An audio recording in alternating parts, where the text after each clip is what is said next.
I feel nauseous, believe me. Never had a lot of shit come easy. Had to work hard, struggle just to be me. Had to rise up just so they could see me.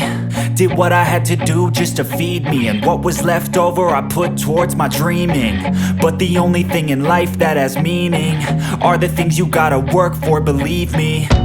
Take into your hands a plan, your own hands can land your own brand. And damn, I feel like no one takes accountability. They want the credibility, convincingly unwilling to put in the fucking hours it takes to get some power. Don't be fucking sour, take a cold shower, scream until you're louder, work until you're prouder. And fuck all the doubters, they're just fucking downers.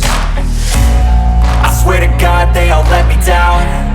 I always fought just to wear the crown. I'm pissed off at these fucking clowns who were all taught they deserve an ounce. It's only worth it if you work for it. It's only worth it if you work for it. I won't stop till they hear me now. I won't stop till I wear the crown.